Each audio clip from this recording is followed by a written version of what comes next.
Discordia is a term that I saw in Stephen King's Dark Tower series, referring to what's unleashed when the beams that uphold reality are undermined and ultimately broken.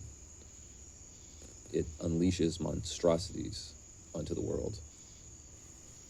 I use this term to describe any place on Earth where people don't want to come live, and where those living there would happily make an escape if they could.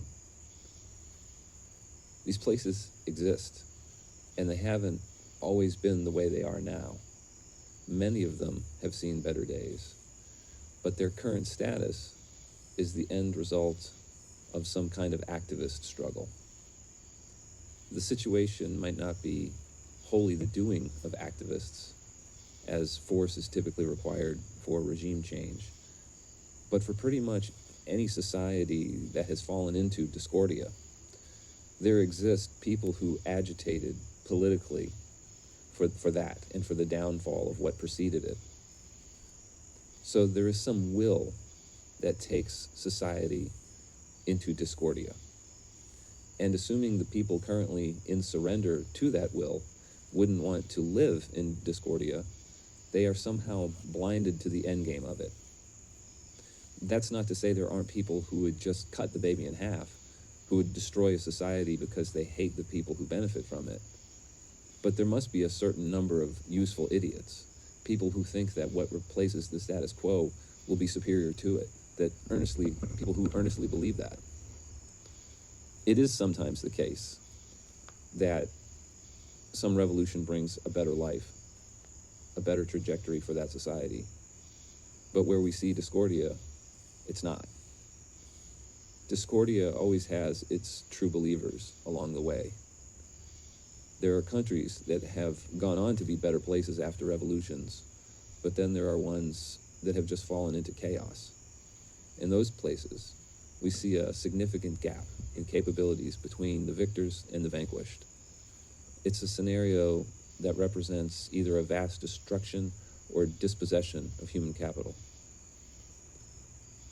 The people who created the conditions that were superior to the discordia that followed it were either killed or run off. And what results is a dark age for that country, a national dark age. On the side of those who bring about discordia, there are those who are in the direct action, and those who were only mouthpieces, advocates, or sponsors. The appeal of discordia is bimodally distributed between those at the bottom who hope to be improved by it, those would be the direct actors, and those at the top who have nothing better to do with their time, and they, being powerful, have recourse if it all goes south. They want to profit from destroying society and then eject to safety. The people who advocate for what leads to discordia, while not ultimately having to live within it, are a permanent constituency in the human race. It seems that there are always those who advocate for things that will lead to discordia. And then conversely, there are people who will see what leads to discordia and either work to prevent it or take steps to avoid or escape it when society's collision course with it is recognized. A big part of thwarting discordia is just living in a way that's conducive to healthy relationships. It's connectedness that makes us all harder to exploit. So if you live in a way that supports your life, organized in a way that puts you in relation to other people, in a way that builds trust, you are all stronger in the face of attempted exploitation, injustice, and tyranny. Just the benefit of a community made up of mentally, physically, and spiritually healthy people is an antidote to discordia. As a community like that can step up to confront it when it inevitably makes its intentions apparent. People need a community to support them when they lose their livelihood due to the stands they make against the corporate kings. We've seen examples of governments trying to sanction that behavior by blocking funding and accounts. It's harder to gaslight people who value their immediate circle over any parasocial relationships they could possibly have with public figures. Like the people you trust, you can be candid with them about your honest feelings on a circumstance, and they can reciprocate, and together you and your friends can build a consensus around the truth and not the conditioning of the narrative. Just that exercise can help prevent the narrative's gaslighting. I'm going to post a link in the description to a video that talks about this thing called the narrative. You probably would have an idea of what that means, but if you consider what the narrative wants, it always points to discordia at every intersection. Discordia is a society built from spiritually inverted people. The narrative points individuals to things that will invert them spiritually, cutting them off from the truth, limiting their perceptions only to what's relative to their conditioning. There's something missing in that, the absolute. It creates a separation from the truth and other people. The narrative wants to cultivate the fingerprint of identity. It wants to cultivate the inner handles of identity by which your emotions can be pulled and your energy body transmuted and consumed by lower astral entities. The narrative cultivates attachment to thought and form, to views. Attachment to these things calls for defense against a world that's portrayed to be unfriendly to them by the narrative. The narrative wants people to be ignorant and atomized and unhealthy. It wants revenue streams. The will that pushes for discordia manifests as 1,000 different temptations in billions of individuals. People each have their own reason for having a destructive ideology. But what they have in common, assuming they're useful idiots and not just resistance fighters, is a lack of intellectual tools that can be used to understand how humans will react to a situation. If you want an example of this, look up the Cobra effect, which describes perverse incentives. People can be counted on to exploit in any way possible, and it will be attempted 100% of the time when the participants are random members of the public.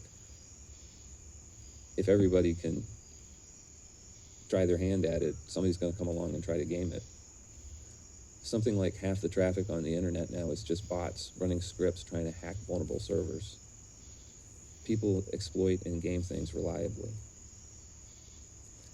The paradise promised by the Discordians can exist only among people who can support the honor system. But such a population has the moral reasoning to see through Discordian promises. In Discordia, nobody can be trusted or relied upon to do anything. And the truth is hidden away at every opportunity because people want to avoid personal responsibility.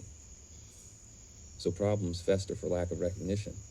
And even when problems are acknowledged, there's a chance that the resources brought forth to address them will be misappropriated. There are many gradations of discordia. And so like a country that might in some ways be livable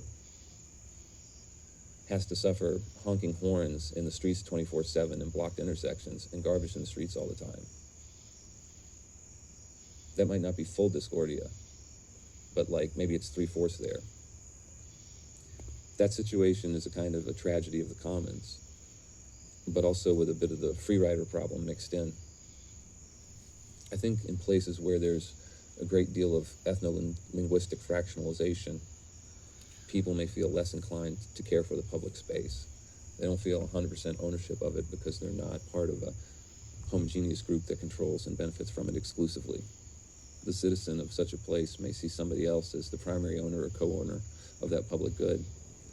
In that fractional ownership of society, the public space may be treated more like a rental car than personal property, in which pride should be taken. Discordia can also appear in a more homogeneous society when either a dictator or a system takes over that imposes it on the populace. At the individual level, it's the securing of one's own lot and feathering of one's own nest that is the building block of discordia, the corruption of each person. And each person is either duped or corrupted into serving a future that they could not survive. Even if they can see the eventual consequence, they rationalize it for themselves with the idea that they and theirs will find some place to shelter. or that in their complicity in discordious construction, they'll somehow be rewarded in the end or spared. I can't find who originated this concept, but for what operates unconsciously from behind the script of human conditioning, the ultimate goal is immortality on a planet of slaves that serve them in their pleasure. Look around and consider how many things that people do, even things that impose on others, are done simply because they can. If you give an unconscious person the means to do anything they want, anytime, horrible things will follow for them, others, or both. The most terrible being you can imagine is the one that has absolute control, but unlimited fear and paranoia. That's an endpoint. It doesn't exist in the real world, but there are examples that do exist along that continuum leading to that endpoint. And if we wish to avert tyranny, we should take steps to prevent significant numbers of individuals from getting too far along that trajectory to where they end up like Boltar from Battlestar Galactica, able to control a species through technology. When one person has too much power, it affects them in their decision-making. There are no enlightened kings among the elites. We had antitrust legislation in the early 20th century, but things have grown up around those measures, and we're living in an age of oligarchs. Enshittification, not my term, it's one that's out there now, is the product of oligarchic power. Money seeks ever to grow, and when central banks create monetary expansion, resources get pulled into all kinds of questionable endeavors. And so these products and services get developed, and they eventually go public and have to forever grow in revenue. So because the technology to do it exists, they find sneaky ways to suck all of the value out of every transaction, leaving no consumer surplus. Their ability to do this comes from monopolistic power, oligarchic power. When you don't have any options, you can just be bolted down and subject to enshittification. Enshittification is the fractional imposition of free-range slavery on the working population. The less value you get per labor dollar spent, the closer you are to subsistence level. I would define free-range slavery as an unending work for subsistence living.